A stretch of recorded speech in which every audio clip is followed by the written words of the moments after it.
day is coming. Saatnya kita beribadah sekolah minggu. Ayo siapkan hati dan pikiran, siapkan Alkitab dan juga alat tulis, dan kita beribadah sekolah minggu.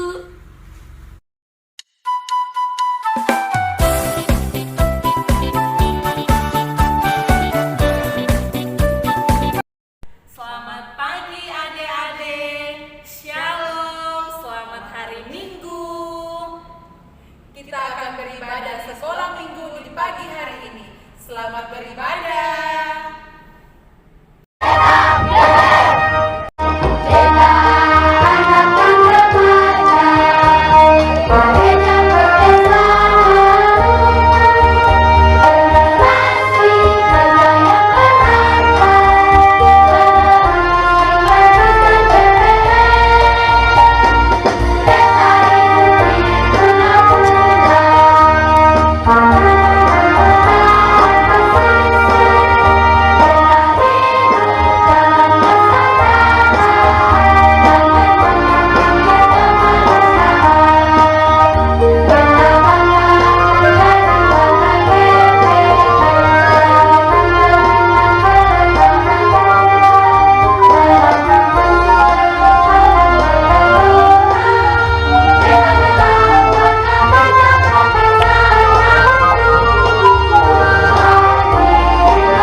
Adik-adik yang diberkati Tuhan, sebelum torang mulai ibadah di pagi hari ini, mari torang berdoa.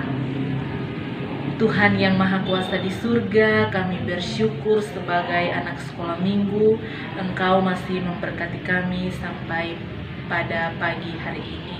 Di pagi ini kami akan mulai ibadah sekolah minggu kami yang kami putar melalui video di rumah kami masing-masing. Bapak berkati ibadah sekolah minggu kami ini mulai dari awal, pertengahan hingga nanti kami akhiri boleh berjalan dengan baik. Di dalam nama Tuhan Yesus kami berdoa. Amin.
Adik-adik yang diberkati Tuhan, sebelum torang baca firman Tuhan, mari torang berdoa. Tuhan Yesus, di pagi hari ini kami akan melandaskan kehidupan kami dengan firman-Mu. Sebelum kami membaca, kami mendengar Tuhan, Engkau mengurapi kami dengan Roh-Mu yang kudus, agar supaya setiap firman yang kami baca, yang kami dengar, serta cerita yang akan disampaikan oleh encik dan engku kami Tuhan, Engkau memberkati, agar supaya apa yang mereka sampaikan bisa kami melakukannya dalam kehidupan kami dari hari lepas hari. Bersabdalah kepada kami ya Bapa, karena kami anak-anak siap sedia mau mendengar. Pembacaan Alkitab kita pada pagi hari ini terambil dari 1 Raja-Raja pasal 21 ayatnya yang pertama hingga ayatnya yang ke-29 dengan judul perikop Kebun Anggur Nabot. Demikian bunyi firman Tuhan. Sesudah itu terjadilah hal yang berikut. Nabot, orang Yizreel, mempunyai kebun anggur di Yizreel, di samping istana Ahab, raja Samaria.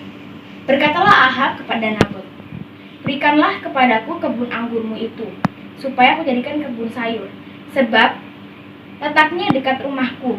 Aku akan memberikan kepadamu kebun anggur yang lebih baik daripada itu sebagai gantinya. Atau jikalau engkau lebih suka, aku akan membayar harganya kepadamu dengan uang." Jawab Nabot kepada Ahab, "Kiranya Tuhan menghindarkan aku daripada memberikan milik pusaka nenek moyangku kepadamu." Lalu masuklah Ahab ke dalam istananya dengan kesal hati dan gusar karena perkataan yang dikatakan Nabot, orang Yizreel itu kepadanya, "Tidak akan kuberikan kepadamu milik pusaka nenek moyangku." Maka berbaringlah ia di tempat tidurnya dan menelungkupkan mukanya dan tidak mau makan. Lalu datanglah Izebel, istrinya, dan berkata kepadanya, "Apa sebabnya hatimu kesal sehingga engkau tidak mau makan?" Lalu jawabnya kepadanya, "Sebab aku telah berkata kepada Nabot, orang Yizreel itu, berikanlah kepadaku kebun anggurmu dengan bayaran uang, atau jika engkau lebih suka, aku akan memberikan kebun anggur kepadamu sebagai gantinya." Tetapi sahutnya, "Tidak akan kuberikan kepadamu kebun anggurku itu," kata Izebel, istrinya kepadanya. Bukankah engkau sekarang yang memegang kuasa raja atas Israel? Bangunlah, makanlah, dan biarlah hatimu gembira. Aku akan memberikan kepadamu kebun anggur Nabot, orang Yizreel itu." Kemudian ia menulis surat atas nama Ahab, memeteraikannya dengan materai raja, lalu mengirim surat itu kepada tua-tua dan pemuka-pemuka yang diam sekota dengan Nabot. Dalam surat itu ditulisnya demikian, maklumkanlah puasa dan suruhlah Nabot duduk paling depan di antara rakyat. Suruh juga 2 orang Dursila duduk menghadapinya, dan mereka harus naik saksi terhadap dia dengan mengatakan, "Engkau telah mengutuk Allah dan Raja." Sesudah itu bawalah dia keluar dan lemparilah dia dengan batu sampai mati. Orang-orang sekotanya, yakni tua-tua dan pemuka-pemuka yang diam di kotanya itu, melakukan seperti yang diperintahkan Izebel kepada mereka, seperti yang tertulis dalam surat yang dikirimkannya kepada mereka. Mereka memaklumkan puasa dan menyuruh Nabot duduk paling depan di antara rakyat. Kemudian datanglah 2 orang, yakni orang-orang Dursila itu, lalu duduk menghadapi Nabot. Orang-orang Dursila itu naik saksi terhadap Nabot di depan rakyat. Katanya, Nabot telah mengutuk Allah dan Raja." Sesudah itu mereka membawa dia keluar kota, lalu melempari dia dengan batu sampai mati. Setelah itu mereka menyuruh orang kepada Izebel mengatakan, "Nabot sudah dilempari sampai mati." Ayat yang ke-15, segera sesudah itu Izebel mendengar bahwa Nabot sudah dilempari sampai mati. Berkatalah Izebel kepada Ahab, "Bangunlah, ambillah kebun anggur Nabot, orang Yizreel itu, menjadi milikmu, karena Nabot yang menolak memberikannya kepadamu dengan bayaran uang sudah tidak hidup lagi. Ia sudah mati." Segera sesudah Ahab mendengar bahwa Nabot sudah mati, ia bangun dan pergi ke kebun anggur Nabot, orang Yizreel itu, untuk mengambil kebun itu menjadi miliknya. Tetapi datanglah firman Tuhan kepada Elia, orang Tisbi itu, bunyinya, "Bangunlah, pergilah menemui Ahab, raja Israel yang di Samaria. Ia telah pergi ke kebun anggur Nabot untuk mengambil kebun itu menjadi miliknya. Katakanlah kepadanya demikian, begini firman Tuhan, engkau telah membunuh serta merampas juga. Katakan pula kepadanya, beginilah firman Tuhan, di tempat anjing telah menjilat darah Nabot, disitulah juga anjing akan menjilat darahmu." Kata Ahab kepada Elia, "Sekarang engkau mendapat aku, hai musuhku." Jawabnya, "Memang sekarang aku mendapat engkau, karena engkau sudah memperbudak diri dengan melakukan apa yang jahat di mata Tuhan. Sesungguhnya aku akan mendatangkan malapetaka kepadamu. Aku akan menyapu engkau dan melenyapkan setiap orang laki-laki dari keluarga Ahab, baik yang tinggi maupun yang rendah kedudukan di Israel. Dan aku akan memperlakukan keluargamu sama seperti keluarga Yerobeam bin Nebat dan seperti keluarga Baesa bin Ahaya. Oleh karena engkau menimbulkan sakit hatiku, dan oleh karena engkau mengakibatkan orang Israel berbuat dosa, juga mengenai Izebel, Tuhan telah berfirman, anjing akan memakan Izebel di tembok luar Yizreel. Siapa dari keluarga Ahab yang mati di kota akan dimakan anjing, dan yang mati di padang akan dimakan burung di udara.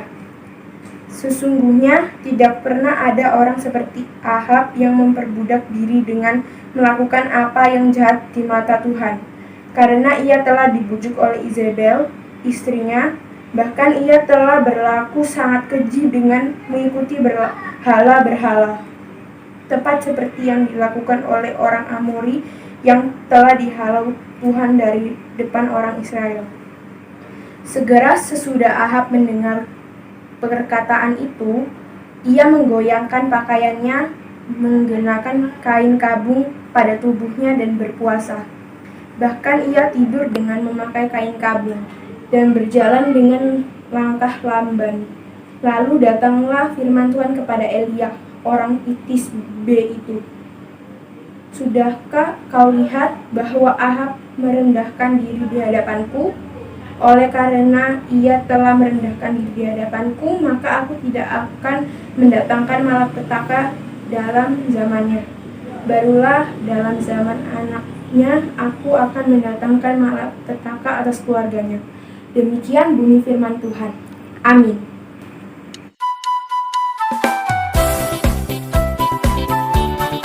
Selamat pagi adik-adik. Tadi kita sudah membaca akan kebenaran firman Tuhan yang dibacakan oleh kedua teman kita, yaitu 1 Raja-Raja ayat 21 sampai dengan ayatnya yang ke-29 yang bercerita tentang kebun anggur Nabot. Adik-adik, anak tanggung yang terkasih, sebelum Ma Eci menjelaskan akan pembacaan firman Tuhan di pagi hari ini, ada 3 hal yang harus adik-adik ketahui. Yang pertama, konsumerisme, dan yang kedua, hedonisme, dan yang ketiga, materialisme. Adik-adik anak tanggung yang terkasih, konsumerisme artinya keinginan yang muncul dari rasa ingin memiliki sesuatu yang berlebihan. Ini yaitu orang-orang yang gaya hidup itu boros, hidup yang menghambur-hamburkan uang, dan mereka selalu memberi barang-barang yang mewah-mewah untuk dong pesanan sendiri. Itu ya adik-adik. Dan yang kedua yaitu hedonisme. Hedonisme yaitu dong rasa bahagia memiliki uang ataupun harta ataupun jabatan. Misalnya dong pe uang banyak, dong ada jabatan, dong hidup tuh berfoya-foya, dong menghambur-hamburkan dong pe uang itu karena dong berpikir dong tak akan susah. Dan yang ketiga yaitu materialisme, yaitu orang melihat akan dia bahagia kalau dia punya harta banyak. Misalnya, maksudnya dong pe jabatan, adik-adik papa punya jabatan, punya harta, tapi tidak digunakan sebaik mungkin karena dong bilang tora pe uang banyak, tong pe harta banyak, yaitu tong jadi tong mampu mencukupi tong pe diri sendiri. Dong tidak pernah berpikir bahwa apa yang dong punya itu adalah pemberian dari Tuhan. Ya, adik-adik, itulah ketiga pembahasan kita di pagi hari ini, yaitu konsumerisme, hedonisme, dan materialisme.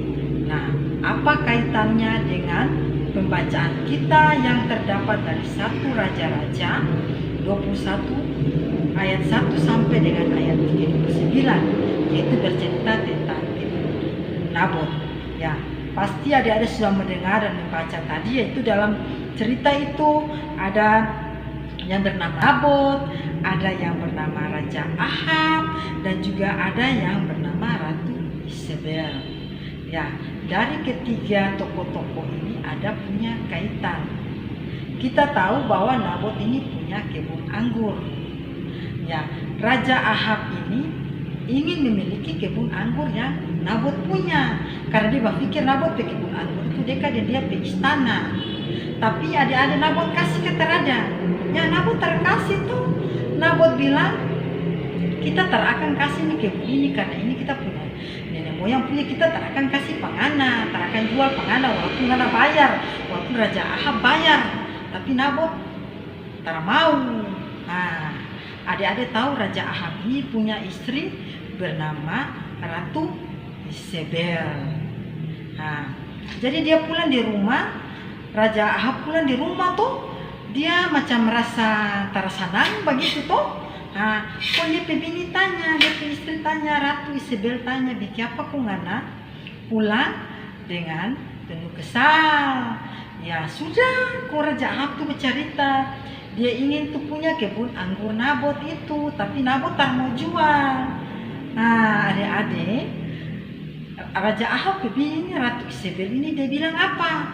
Ngana tak bisa takut, dia bilang Raja Ahab, ngana tak bisa takut, ngana kan raja di sini, ngana punya kekuasaan. Masa cuma Nabot bikin kebun anggur saya ngana tak bisa miliki? Pasti bisa. Nah, dengan kelicikan, dengan keserakahan dari Ratu Isabel ini, dia berusaha supaya Nabot punya kebun anggur itu bisa Raja Ahab miliki. Nah, adik-adik yang terkasih, singkat cerita, kebun anggur itu akhirnya dimiliki oleh Raja Ahab dengan cara yang licik yang dilakukan oleh Ratu Isabel. Nah, tapi hal ini Tuhan marah. Tuhan mengutus Nabi Elia. Tuhan marah. Tuhan tidak mau bahwa Raja Ahab berbuat demikian.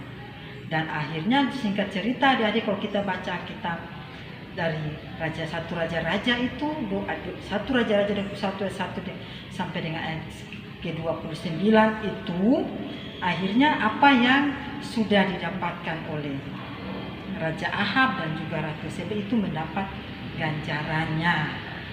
Ingat adik-adik, pesan dari firman Tuhan kita di pagi hari ini, kita menjadi orang, jangan menjadi serakah.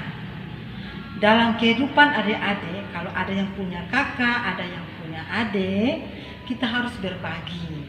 Jangan kita mau sendiri, tapi kita harus berbagi. Kita jangan serakah kepada sesama kita. Apa yang adik-adik miliki di saat ini harus merasa bersyukur.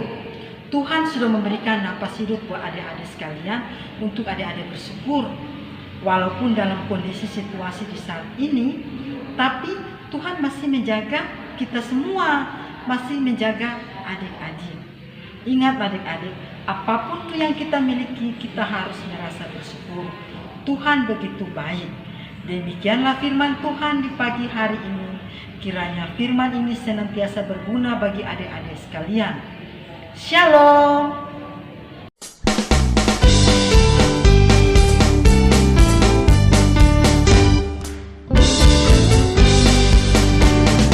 Mata Tuhan melihat apa yang kita perbuat, apa yang baik, yes, apa yang jahat, no. Oleh sebab itulah jangan berbuat jahat. Ingat, Tuhan melihat. Mata Tuhan melihat apa yang kita perbuat, apa yang baik, yes, apa yang jahat, no. Oleh sebab itulah jangan berbuat jahat. Ingat, Tuhan melihat. Tadi kita sudah membaca firman Tuhan dan memuji-puji nama Tuhan. Tiba saatnya kita akan berdoa syafaat. Kita berdoa. Allah yang terkasih, Bapa yang perkasa, segala pujian hormat kami panjatkan ke hadapan-Mu. Kami berterima kasih untuk napas hidup yang Kau berikan dalam kehidupan kami, walaupun dalam situasi di saat ini. Dan saat ini lagi ya Bapa, kami anak-anak sekolah minggu, kami beribadahkan Engkau walaupun lewat video di saat ini. Biarlah Tuhan, Engkau menyertai anak-anak yang sekolah minggu di pagi hari ini juga Tuhan. Lewat kebenaran firman-Mu Tuhan, biarlah anak-anak ini tetap menjadi anak-anak yang baik, anak-anak yang tidak serakah, anak-anak yang selalu berbagi pada setiap orang, terlebih lagi pada saudara-saudaranya dimanapun itu Bapa mereka berada.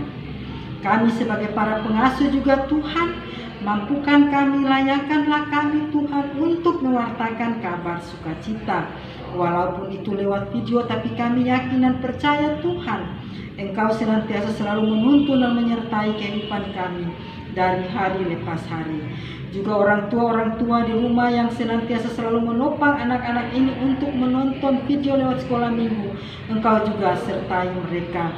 Dan juga setiap persembahan-persembahan yang sudah diberikan, Tuhan berkati. Bapa di sorga, inilah doa dan ungkapan syukur yang kami naikkan ke dalam tangan kasih-Mu. Hanya Padamu kami pasrahkan seluruh kehidupan kami, sambil kami memohon berkat daripada-Mu. Kiranya damai sejahtera Allah senantiasa menyertai dan memberkati akan kita semua di saat ini, mulai hari ini terus kekal sampai selama-lamanya. Amin. Iya adik-adik, kita sudah selesai ibadah sekolah minggu di pagi hari ini. Sampai jumpa lagi di minggu-minggu yang akan datang. Tuhan Yesus memberkati kita semua. Selamat pagi.